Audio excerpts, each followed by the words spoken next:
Okay, hello everybody. Thank you so much for waiting and for joining us for what I know is going to be just a wonderful continuation to the conversations that we've been having over the last few weeks. There are quite a few of you here, but as always, I'm going to wait for a few more people to join us. And then we will kick off.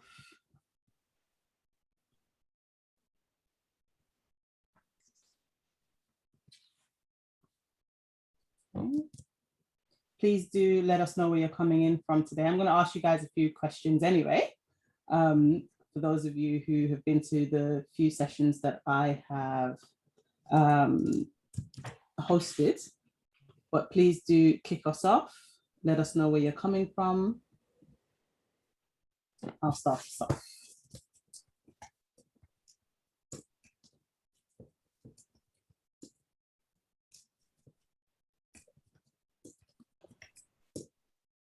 Right, so I'm just in the UK, just outside London. You can see some familiar faces here. Some of these names seem to belong to me. Hi George, hi Anna-Rita. Thank you guys all for coming, for being here. Thank you, Sophia from Brighton, South like myself. Denzel from Pretoria, so much closer to Dr. Pityana, and also Pop Motsisi. Hi, Stephen from Johannesburg, George from North Wales, Fidos from Cape Town, South Africa. So South Africa, well represented here. So you're in very good company, Professor. Okay. Ute from Berlin, wonderful. Okay, so while a few more people come in, please do let us know where you're coming from. I'm just going to kick things off more formally. So good evening, everybody, and welcome to the next installment of the Pan-African Pantheon lecture series, hosted by the Centre of Pan-African Thought in London, in collaboration with the Institute of Pan-African Thought and Conversation in Johannesburg. I'm going to talk for a few minutes, as I said, to warm everybody up, kick off the chat box and introduce our speaker. Firstly, I'll introduce myself. My name is Apeke Molu, and I am the director of the African History Project, a new specialist school of Black history, political thought and culture. It is a deep honor for us at the project to have been asked by Nigel and the team here at the center to chair these series of conversations. This seminal series of lectures is inspired by Dr. Adekeyi Adebajo's book, in which leading Pan-Africanists of today introduce us to the life, work and thought of the great men and women within the pantheon of Pan-African leaders. There are perhaps few men whose own place in that pantheon is as undisputed as our esteemed guest this evening, Dr. Barney Pityana. I will introduce Dr. Pityana more fully shortly, but before then, I would like to encourage those who do not yet have a copy of Dr. Adebajo's book to please look out for a link and discount code, which we will post in the chat. Please do head over to the publisher's website and pick up a copy of the book. Have it here. It's a tome, and it really is an essential for any Africanists, any Pan-Africanist library. I would like to quickly run through the agenda for this evening. So after my introduction, Dr. Pityana will speak to us for about 40 minutes. After this, I will have the pleasure of being in conversation with Dr. Pityana for about 20 minutes before opening up the floor to questions. If we get our timings right, this should give us roughly 40 minutes for Q&A. So please do start thinking of your questions from now. Before we dive into proceedings, I would like to open up the chat a little bit more. Thank you to everybody who's let us know where you're coming from. It's great to know where both the Center and the Institute have reached and to see how Pan-African our community really is. Ordinarily in a conference hall, a speaker would have the benefit of being able to see the audience's face to gauge their comprehension or lack thereof, but our speaker today doesn't have the benefit of that. So to let our speaker know that you are following and appreciate his points, please use the chat box as the lecture progresses to give those reactions you would have perhaps let slip on your faces, but instead through your keyboard and your contributions to the chat box. So Nigel and I will be in the chat box engaging with you throughout the conversation. To get things started off, I'm going to ask you a question. There is perhaps no term in the linguistics of the Black experience more fraught with semantic difficulties than Pan-Africanism, except perhaps Black consciousness. A confusing thing, it is simultaneously a state of mind, a process, a destination, a psychology, a pedagogy, and a call to action. It seeks to both construct and destruct, but what is it to you? What does Black consciousness mean to you? I'd like you to kick us off with your ideas in the chat. Please help me to note down your thoughts, and I will share these with Dr. Pityana before I hand over, so he can get a sense of what people are already thinking and perhaps the work he has to do this evening to ensure we all leave with a good understanding of this most seminal of ideas in Black thought. So please help me to introduce yourselves and share your thoughts of what constitutes Black consciousness in the chat. While you're typing away, I'll attempt in a few short sentences to introduce our esteemed speaker. A theologian and political activist, Dr. Pityana shared with me earlier today that his current work is looking into the condition of refugees in South Africa today. Thus, he remains, as he has always been, a frontline freedom fighter for the cause of Black liberation in South Africa and a committed Pan-Africanist. A law graduate of the University of South Africa, he returned to his alma mater in 2001 to begin a 9-year stint as the Principal and Vice-Chancellor of that esteemed university. A leader, Dr. Pityana was a co-founder of the pioneering South African Students' Organization, an organization that was the breeding ground of Pan-Africans and Black consciousness under apartheid. Persecuted by the apartheid regime, Dr. Pityana was barred from practicing law and banned from public activity before going into exile in 1978. A theologian, he is a proponent of Black theology and a passionate advocate of human rights, previously chairing the South African Human Rights Commission and serving on the Human Rights Commission of the Organization of African Unity. An Anglican minister, I have no doubt that our conversation today will be filled with many revelations. I'm deeply honored to have the opportunity to speak with Dr. Pityana and can't wait to talk to him about this most important of ideas in Black political thought, Black consciousness, which he has been so central to shaping. Please continue to share your thoughts and reactions and your thoughts about Black consciousness in the chat. But without further ado, I'm now going to hand over to Dr. Pityana to lead in today's conversation. Thank you. Thank you. Apeke, Nigel, Adekayo, and colleagues, all of you are welcome, and it is a great honor to participate in this event today. Thank you very much, Nigel and Apeke, for the invitation to participate. I know you've had a series of these already, and it is a great honor to be among those who participated. I want to thank Professor Adekaya Adebajo in particular for having invited me to be among the authors who contributed a chapter to the book that he edited and published. I thank him also for having thought that Stephen Bantu Biko belonged to this pantheon of African thought leaders and philosophers and art creative people, because I think he really does belong to that company in that pantheon of thought leaders, especially African and the diaspora African leaders and intellectuals. In thinking about how I was to approach today, I realized that last time I did the chapter that is in Professor Adekaya's book, it was 4 years ago. And in 4 years, there's been a fair amount of revision and thinking and deepening of thinking and ideas, which I want to share a little bit with you today.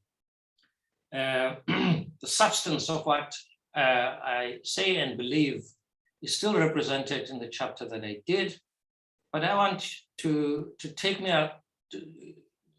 I want you to take me along to some fresh thinking about both about Black consciousness and Steve Biko, but also about South Africa and Africa, where we are today. I've got 35 to 40 minutes in which to do that. The first thing that strikes me, particularly in recent months, is how much of an enigma Steve Biko was. Not in the sense that he's not known, but in the sense that so many people actually profess Steve Biko and Steve Biko's ideas, but very few of them actually understand truly and carefully what it is that Steve Biko actually stood for. You find that in some of the thinking that is there in South Africa, in the political sphere, there's a group called Black Land First in South Africa. There's another one called the EFF, who in very much different respects maintain a Biko allegiance. Not so long ago, I examined a doctoral thesis in jurisprudence in one of the universities, which was, the title was the Jurisprudence of Stephen Bantu Biko. But it was not until page 282 before the name Stephen Bantu Biko appeared in the thesis. And I was asking, why is that? Because the thesis was actually about critical race theory, fundamentally. And I wasn't quite sure whether there was an integration sufficient of Steve Biko's ideas on race and race awareness or race consciousness in this at all.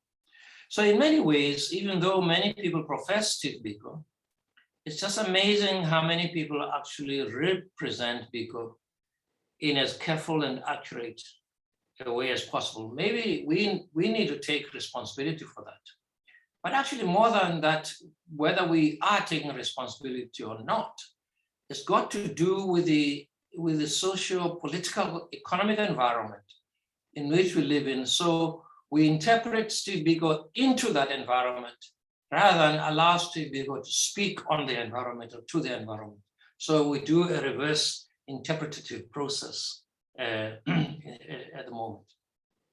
But there is no doubt that Steve Biko has become persistently the voice of the young and curious and angry even in our country, and I think in other parts of the world as well. And he represents the young voice of his time. It's very important to remember also, which very few people do, that actually when Steve Biko was murdered by the apartheid police, he was 30 years old. And, and he'd been at medical school and had left medical school in something like 3 years outside of medical school at that point. And the Black consciousness ideas that he generated were actually, in all seriousness, not much more than 5 years at the time when he was banned in 1973. And if you take a few more years, it would be in total something like 5 or 6 years. So Black consciousness in the scheme of things was a young idea. Young, not in terms of who supported it, who espoused it. Young in terms of it was fresh and it was new, it was challenging, it was exciting, it was creative for the young people of our time. And those who espoused it were also young for their time and were challenging and were courageous and were angry. And therefore it had an amazing pool for the young people of our time. So the enigma, though, comes from the fact that even though it was there for such a short period of time in the span of things, for example, the ANC today has been around since 1912, well over 100 years. But actually the total life of the Black consciousness movement and all its organizations was no more than probably in the order of 8 to not more than 10 years. So that was very short in historical time. Now, what is the enigma? The enigma is that if we look today, with all that I've said, there's so many voices out there who yearn and espouse and seek to understand Steve Biko. A lot of books and academic studies and research are being undertaken. But it's actually quite interesting that the organizations that actually represent themselves as representing Steve Biko's ideas actually are not able to get sufficient currency and support in the political sphere in our country very much, which is very strange when one comes to think of it. Azapo is virtually wiped out of democracy altogether, no longer represented in parliament at all, even other organizations. Why is that? And that is because, which is something that many people lose sight of, is that Black consciousness essentially was not an organization. It was an idea that informed and drove a movement. It is the movement that matters. That movement is actually found in other political institutions in our country. It is found in the African National Congress. It is found in the Pan-Africanist Congress. It is found in the Black consciousness organizations. It is found at universities. It is found in youth movements. And so it is a driver of ideas and thinking that many people in our country these days actually believe to be true. But what about Black consciousness then, and Steve Biko, that had such lasting value to the extent that it does? And I want to say something that some people may find difficult to understand. I did say that it was not an organization that claimed membership in a very mechanistic sort of way, but rather it was a movement that informed ideas, with its ideas that informed movement and activism in the country. But the second thing that it was not, none of the slogans, for example, of Black consciousness were about, for example, liberation. It was not a liberation movement. It was not an organization that says we want liberation in our time. It was not freedom in that sense. What it was the things that actually animate our humanity. It was about the being human and the duty to claim that humanity and to defend that humanity and make sure that no one is to be allowed to undermine that essential humanity that defines who we are. And because it is a movement that defines our humanity, it was therefore a movement that was not dependent on freedom as such, but it is a movement because of our humanity that creates our freedom for ourselves. So in the creation of that sense of the free and of the freedom, it is important that we recognize ourselves to be human. It is that sense of humanity that Steve Biko accentuated in many of our people, and the power of that is unimaginable, because everything around the oppressed people under apartheid was dehumanizing. Everything dehumanized you from the time you were born. You went to school, you played sport, and you died. Everything was to define you in a manner not so much as a second-class citizen, but it was defining you as less than human. And the idea of claiming the full humanity that Steve Biko talked about was a powerful idea, because it was beginning to say to the oppressed people that this humanity is given to you by God. It is not that which apartheid actually bestows upon you. And for that reason, this humanity is something that must, as a matter of duty, be resisted. The inhumanity that came with it had to be resisted. How do we do this? The first thing that I like to think, three things come to mind almost immediately. The first one is social analysis. To understand our environment, to learn from it, to determine what about it that is undermining our humanity and how that had to change. So social analysis was key to what Steve was saying about Black consciousness. This analysis is not just analytical, but it's also about observation. It's about the relationships that we form and which we shape. It's about vision, about what is it that we believe we are. And the observation, the vision become a very, very important part of what Steve Biko's teaching was about. The second one was self-knowledge, is that the oppressed people need to understand themselves not as non-white, because to be white, they are a negative of white. Their sin and their existence and their humanity is only seen in the shadow of that which is white. And so his view was that we need to imbibe and internalize this idea of know thyself. Self-knowledge, we need to understand what our strengths are and what our weaknesses may be, and to find a way of dealing with our weaknesses so that the strengths can become the means by which we regain our humanity. To do that for Steve, it was important to indulge in self-criticism. And that's it. Two of his essays come to mind. Most of the work that he did was that he says in an essay called We Blacks, that essentially the reason we are where we are is because we allow ourselves to be the way we are. We allow ourselves because we have not claimed our humanity that belongs to us.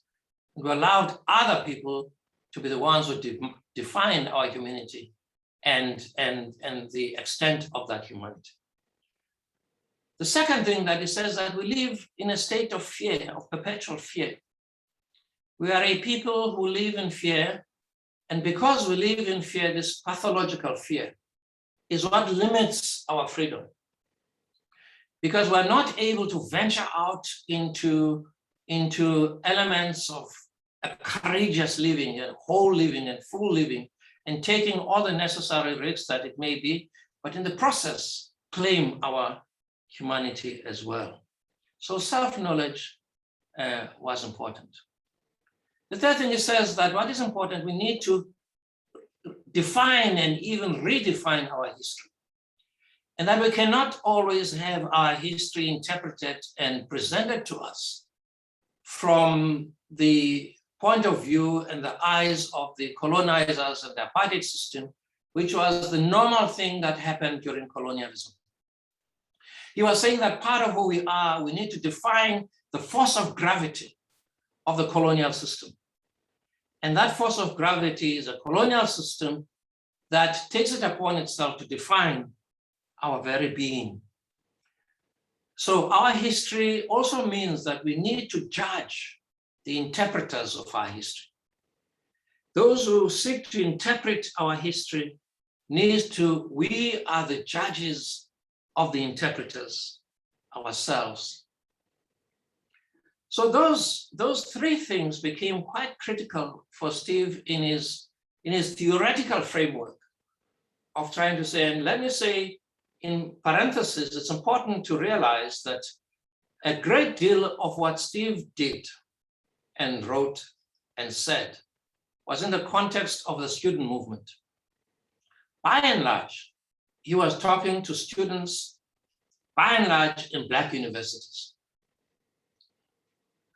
But he was not writing books. Steve has never produced a book.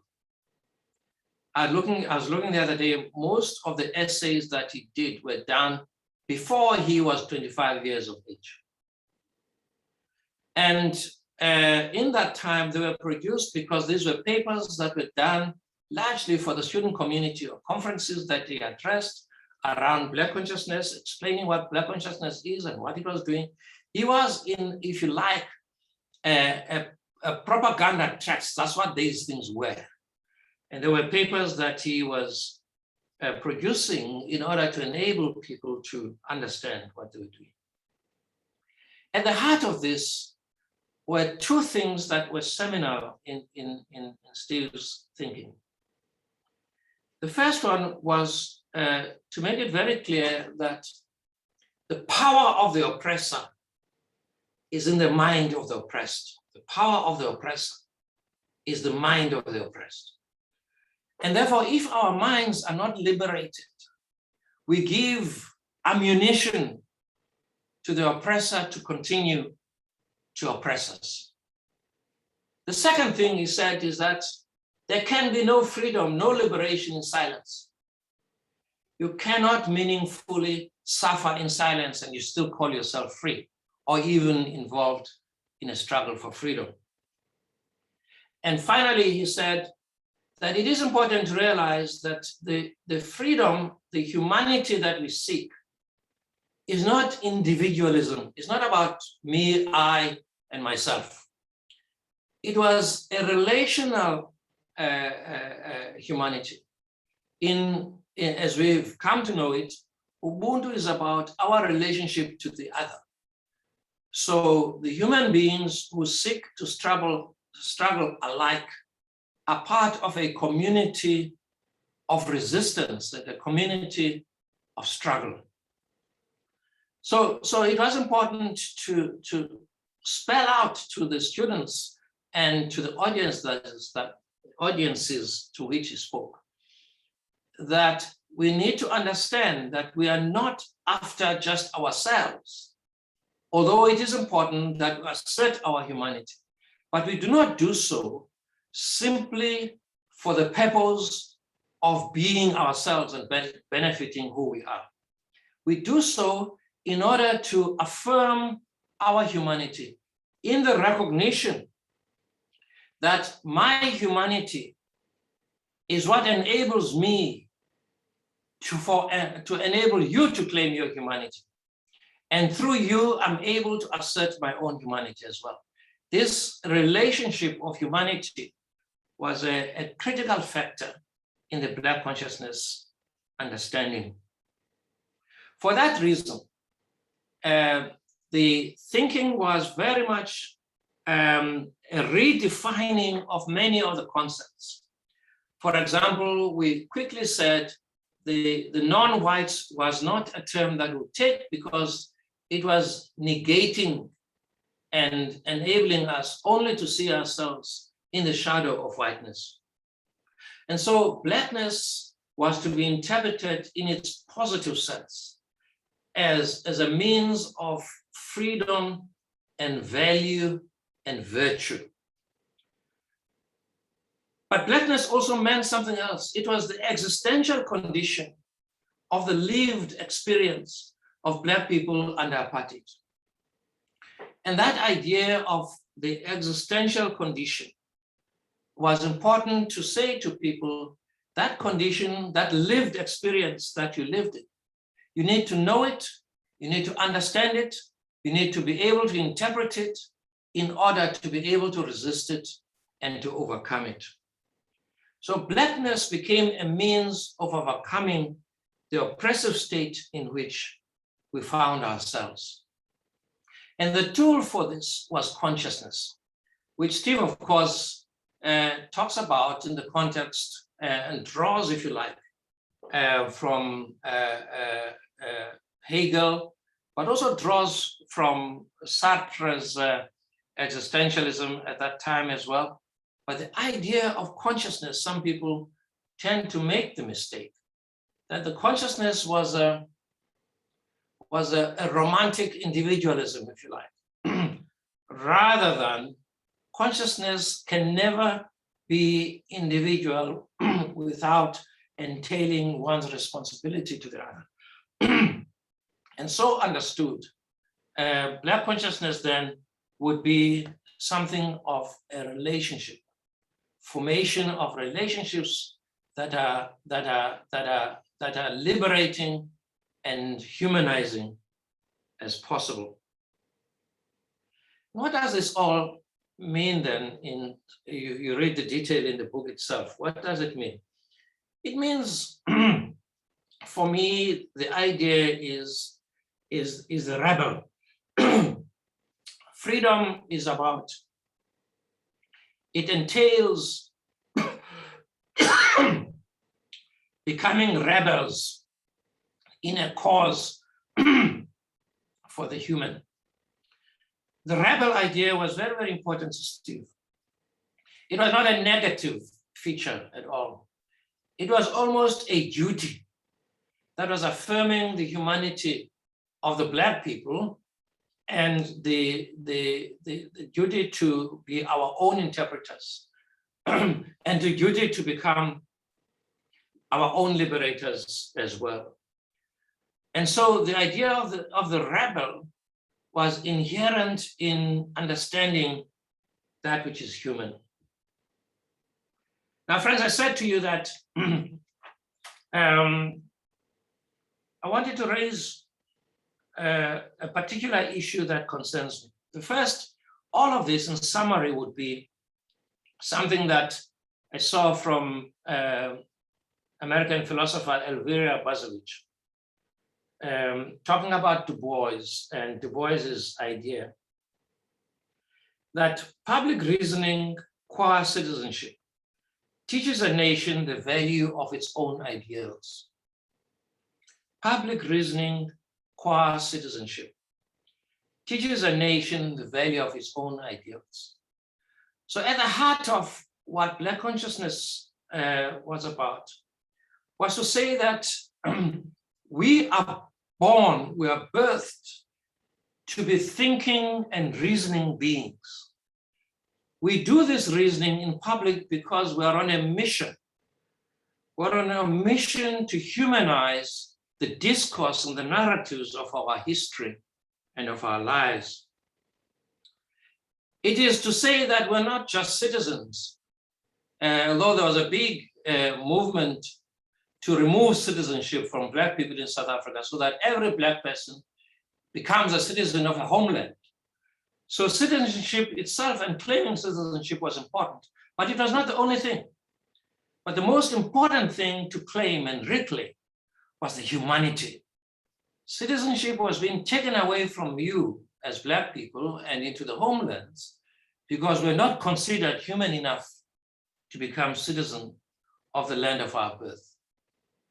And the important thing I want to say is this: we learned to understand what it is to be a nation that values its own ideals. That's why we had to go back to history, we had to go back to culture, we had to go back to who essentially Black people were, so that we don't allow the oppressor to be the one who interprets our time for ourselves.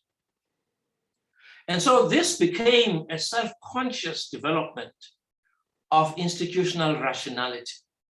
And what it says is that actually everything that we had seen from apartheid, everything that apartheid was trying to do, we're saying was totally bonkers. It was irrational, it was meaningless, it made no sense whatsoever. And so we began to be judges of the system that was there. So democracy then, as we have it, the question arises for many people in South Africa today, this is my last point. Democracy helps us to redefine the nature of our humanity, the nature of our being as free human beings. I say this because these days in South Africa, questions arise as to what exactly was the whole struggle about. What is this 1994 about? What is it that has actually meant a fundamental change for our lives? Yes, we are free, but are we human?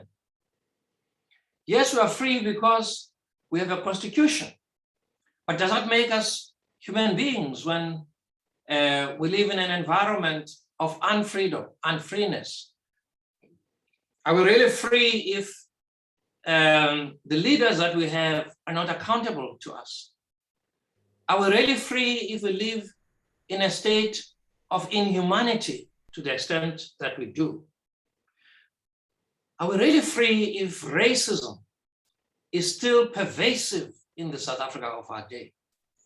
So South Africans are asking some fundamental questions that I think, as a constitutional lawyer, that I think actually put us and many of us to raise question, what is it about our constitution beyond words that actually enables us to reclaim our humanity? The thing that can be said about Black consciousness, about Steve Biko, is that we were given the tools to assert, to reclaim and assert our humanity. But today, does our constitution give us the tools? Some of us have worked in the Human Rights Commission. Does it give us the tools? Are those tools that we have consequential in terms of changing lives, improving our existence, reclaiming our humanity even to our day? And then you need to understand that is the reason I posit this beyond freedom, to say beyond freedom, there must be humanity. Does therefore the discourse at the moment, you'll understand for South Africans, what exactly is it that we can call the South African identity today? What is the identity of being South African? That's a question that I think is the enigma for many of us, for me as well, having come all this way, and through everything that we've been through, we get to a point where we say, okay, what then is the South African identity for us today? Thank you.